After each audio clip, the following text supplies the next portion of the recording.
Hi, I'm Steve Adubato at the Tisch WNET studio here in the heart of Lincoln Center. I should say the very cold studio here because our very special guest, Tamron Hall, has just been complaining about the studio. She's the co-host of the third hour of NBC's legendary Today Show and the host of MSNBC's Live with Tamron Hall. Those studios aren't this cold? This is stunning. It's like stunning. I can't even move. You're gonna have your staff, your team will just pick me up and just carry me out. If I fall, I will crumble like ice on this. This is crazy. You know, nobody believes that until they don't see anything coming out of your mouth. Like, they don't see any. It's not that cold. This is the coldest studio I've ever. There should be a warning on the front of the door. And when your team called to book, just a warning. Steve is amazing, but his studio is really cold. You know who else? Who else complained about this? Gail? Gail King. Gail King came in here and said she refused to do the show. Like, when she works with Charlie Rosen this morning over at CBS. I'm from Texas. She. If it's colder than 80, I'm unhappy. This is so. It's going to warm up. You're going to feel it. You're going to feel anyone? Come on. We're doing this around the holidays in 2015. It'll air after. But you feel the warmth, yeah, no? Okay. And by the way, I get a nice cold cup of water. Yeah, thanks, Steve. Yeah. Could we get some coffee? Some hot chocolate? By the way, it's always warm and lovely around the Today Show, right? It is. Why? It's morning TV, and I think that because it is so early, you have no defense, and you really have to like people, and you have to really enjoy your job and the people around you. Think about it. When you're up in the morning, you love your wife, your beautiful daughter, Olivia. The people watch that make, the Today Show every day? Watch Today Show. Those are the two people who make you the happiest. But even they can get on your nerves in the morning. So it's you've got to be around people you love or really, really like in the mornings. And that's why it's such a special place. And I love morning TV. It's just my thing. And by the way, Tamron did the Today Show, went to MSNBC right over around the corner at 30 Rock, right? Yeah. And this came right over here, 66th and Broadway. And I left my coat downstairs. Little did I know. Oh, come on. Will you lay off the studio? How about this? I'll give you a loan for heat. I know people. I can, you know. We choose to have it this way because it keeps everyone so sharp. Yeah, but here's my question. Yes, sir. Every day, get up what time? 4:30-ish, 4 a.m. today, 4:30 most days. Okay. Your team that you work with every day, describe them.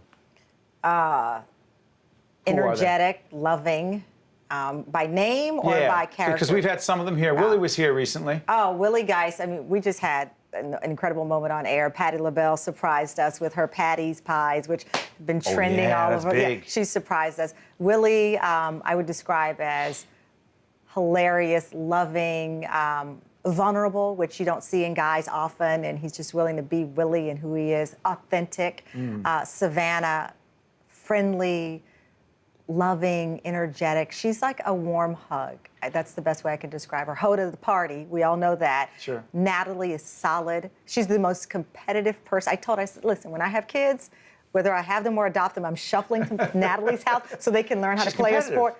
Oh my gosh, she's like, we're winning. We're really? On every level. Hold on, I gotta say that we're Rutgers grads. You think she's hardcore? She is. I'm not kidding. The other day we had something on cookies, and she's like, competitive about the number of chocolate chips in the cookie. I'm like, okay, but she is so competitive, but in the most loving way. Yes. Her two sons, I tell her all the time, you know, I want to use her life as a model of being that working mom and really knowing how to, or trying to divide that time that is so complicated. Sure. She does such a great job at it. Al, as you well know, I mean, it's like I go to work with an icon, a TV icon that I watched pretty much every day of my life, you know, my adult life until I made it to the Today Show. What an upbeat person. He is. And Matt is the best in the business. I mean, this guy can go from, you know, interviewing a world leader like no other to interviewing Charlie Sheen to being dressed like Pamela Anderson in a bikini. You guys have some Halloween show. Exactly. I mean, the last 4 years he's dressed like a woman, and then the next day he's interviewing, you know, the President of the United States and doing the best and the most challenging interview that you can see. Tamron, you are the first African American in this role on morning television. On the Today Show. Any particular pressure that you feel in that role? Not at all. You know, it's not about the pressure. It's just about exposing the audience to who we are. We are a diverse nation. My dad served in the Army for 30 years.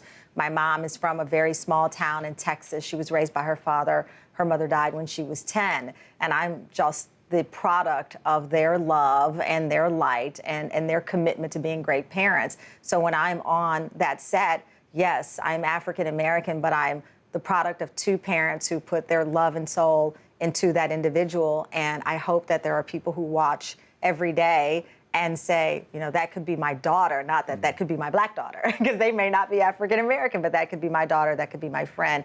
But it is special. I remember first seeing Iola Johnson on the news in Dallas, Texas in the 80s.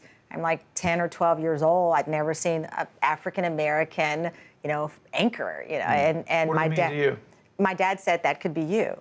And he used her as, you know, the bar for everything that I would do. You know, Iola Johnson didn't get a C in math. I'm like, you don't even know Iola Johnson. You know, Iola Johnson wouldn't date that boy. I'm like, you don't know. You know, and so she was always presented as a goal, even though both of my parents were my role models and actively involved in everything and made it to every sporting event. And, you know, report card day, it's like they're standing at the door. Where's the report card? As if it were a paycheck, you know, paying them for being their parenting. But it meant the world to me. Now, fast forward to 2015, we have Gayle King, Robert Roberts, and all of these wonderful women and men like Al Roker who represent diversity. But I think about the Today Show. You have Natalie, who is Latina. You've got Savannah Guthrie from Arizona. You've got Tamron Hall, someone named Hoda Kotb, you know, whose name 10 years ago people were like, how do you pronounce it? Now she walks down the street, people scream Hoda Kotb. Right. And you have this diverse range of women who are, we're America. We're representative of the people who live next door to you. And I'm very lucky to be there. Tamron, when did you know that you wanted to go into broadcasting? Day one. I've never wanted to do anything else. I did have an obsession with Johnny Carson very early on, and I thought I was going to be Johnny Carson, and then I thought we'd look a little different, and I didn't know, and so I wanted to be Johnny Carson. Not Oprah. Well, she wasn't around then. Okay, so you were a kid, yeah, it was Johnny. It was Johnny Carson. Oprah didn't come around until the 80s, and my first exposure to her was The Color Purple, the movie. I, of course, then, and the world, fell in love with her at that point. But in my formative early years, 10 and under, it was Johnny Carson. I loved Lucille Ball because I knew that she was a businesswoman. Weezy Jefferson because she was the richest black woman on TV. But that was my group. Right. And Carol Burnett, that was my wheelhouse. I don't know what they all had in common, but my single focus for a very long time was Johnny Carson. Temple University, Philadelphia, has meant what to you? Oh my gosh. Well, first of all, it was 1,528 miles from the door of my parents' home in Burleson, Texas, to the door of Jones Hall, my dormitory that I first lived in. I'd never slept over anyone's house in my life. My parents, very conservative and didn't, you know, we didn't have sleepovers. Religious family? Very religious family, and so we were a very tight unit. And I went off to college, never having had a sleepover. Other than like a family member. Seriously? Absolutely. My aunt, I have an aunt that we affectionately call Aunt Sister, and my Uncle Roger. They were kind of like my sub-parents when my mom was working or my dad was... People of the church? They were, yeah, of course. And this was my foundation. And if I needed a sleepover, I was going to sleep over my aunt's house, hang out with my cousins, not, you know, anyone else. And so I went off to college, and it represented independence. And it was an opportunity really to show my parents that everything that they'd put into me was about to pay off. And my chief goal, my dad said, we don't have money for you to play around 5-6 years. And, you know, that's when kids would talk about the 6-year plan. My dad's like, you're in and you're out. So I was in and I was out. And it was remarkable just to have that opportunity. But my mother cried. As my parents drove away, my mother cried and she said, come back home. You don't have anything to prove to anyone. You can go to Texas Tech. And I said, I got to do this. I got to do it. And you go back and now you serve in Temple on the board. Yeah, I'm on the board of trustees. It's an incredible honor that I didn't see coming. And I just, again, when you talk about, you know, being the first African-American woman on the Today Show or being on this board, it's hard to process what all of it means, you know. It means a lot. And I read it, you know, it says like 39 board members and I'm like the fourth woman or something like that. I read those words, but I don't know how to process it. And I can only go back to little Tamron in Texas and say, well, someone else might be inspired. Working at MSNBC, by the way, people can check you out when? Every day, Monday through Friday, 11 Eastern time on MSNBC. So you don't even run. You're in the 30 Rock building and you go right around. Yeah, the Today Show ends at 10, and then I walk over underground to our studio there. And so I have about 30 minutes to talk to that team face to face. But I start talking to that team around 5 a.m. in the morning. So. And the other show you do is a crime. Yeah, Deadline Crime on Discovery ID. Your personal connection to violent crime. My sister, Renata, was found dead in her home. And at the time, we knew that she had been in a relationship that was plagued with domestic violence. And in fact, the last conversation she had was with my mother. And she expressed wanting to get out of this relationship and get out of the situation she was in. My mother believes that the person or a person in her home overheard the conversation and something escalated. The next morning, it was a Sunday morning, and I got a call from my mother saying that I needed to call my father, that the police had contacted them, and she was on her way to church and she was screaming and she'd pulled over, called my dad, and he said, I need you to call this police officer. He's at Renata's house, and it kind of went from there. And no one was ever charged. Someone brought in multiple times for questioning, and the police and the investigators told us they know exactly what happened, but they were unable to pursue it criminally. It still remains one of the most baffling things, but they were certain, and we are certain. We know who was responsible, but separate and apart from her death, we know and witnessed, and I witnessed, incidents of violence. And so part of the show that I do is related to what we felt in my family is a sense of helplessness, the things that I've learned after doing Deadline Crime, and as a result, working with a number of survivors of domestic violence and agencies that try to provide and do provide help all around this country to men, women, children, anyone who feels that their home is unsafe. It's been a learning experience for me, and one that serves as an inspiration for this show to talk to other victims and families, and not just with domestic violence, with Deadline Crime. It's the loss of a loved one in a tragic way that you don't see coming and that you don't know how to process. And in some cases, like with my family, you feel that there's not been justice.